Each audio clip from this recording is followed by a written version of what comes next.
When we hand over that phone to our kids for the first time with unrestricted access to social media sites like TikTok, we may as well be handing them over to another universe. They now have access to the world, to people who don't necessarily and likely don't care about them at all. And there are so many issues with this, with letting kids have access to social media and the internet in general. But today we're talking specifically about TikTok challenges and how they've gotten really out of control and even deadly. If you're worried about the world we're leaving to our children, well, then it looks like your algorithm brought you to the right place. I'm the mom behind the mask. Welcome. So what is a TikTok challenge? Well, it could be anything, really, but one that went completely viral a few years ago on social media that you may be familiar with was the ALS Ice Bucket Challenge, where people were trying to raise awareness for the nervous system disease amyotrophic lateral sclerosis. Hopefully I said that right.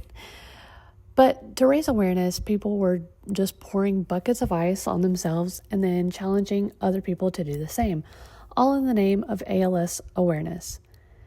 And I just realized how much I aged myself there because I looked it up and the ALS Ice Bucket Challenge went viral in 2014.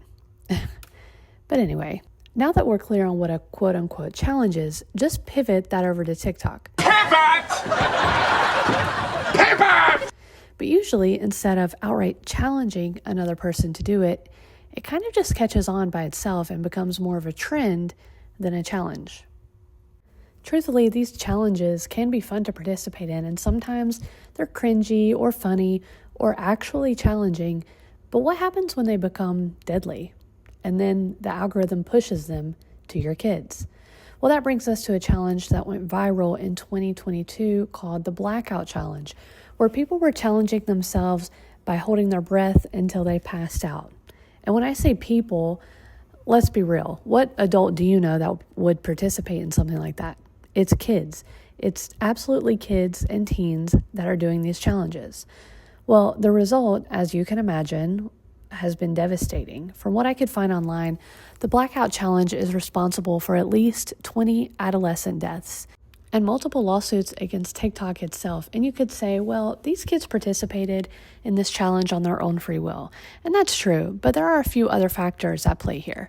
First of all, many of these deaths were actually children under the age of 13, which is TikTok's minimum age requirement. And the parents and their legal teams seem to actually be more so focused on TikTok's algorithm oversight. So you can't actually search for the blackout challenge, but a video of it can still be recommended to users.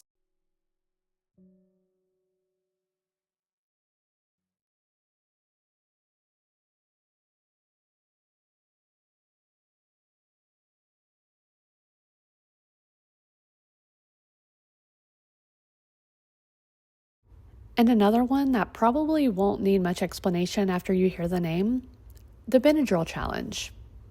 Yeah, it's basically taking as much of the allergy medication as you can until you hallucinate. I mean, what could go wrong?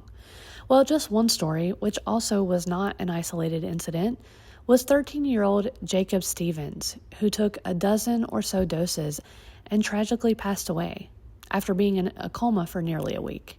And I don't want the tone of my voice to sound condescending, but it's just so ridiculous and infuriating to me that these social media platforms can't get it together. They'll demonetize and ban someone for any and every reason, yet they still allow these dangerous trends to be seen and even pushed to teens and kids.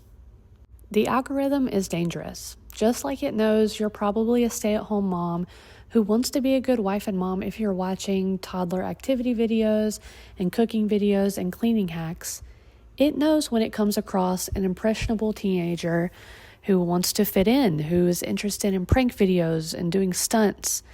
And the algorithm won't feed your teen content that's good or beneficial for them.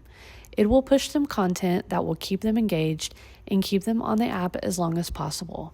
Once your algorithm knows you, it has you. Engagement matters more than safety, and the app doesn't care how that impacts your outside daily life. It cares how long it can keep you scrolling, and I hate to tell you, but the social media algorithm is smarter than your teenager. Heck, it's probably smarter than me and you at this point. I'm not here to scare you. I'm here to warn you about what your kids and teens are seeing online and to encourage you to talk to them. Monitor the trends, and please, if you see one of these kinds of challenges circulating, report it. Don't just scroll past it. I'm the mom behind the mask, prioritizing kids' safety online and in real life. And if you're still here, I thank you for watching and subscribe if you like.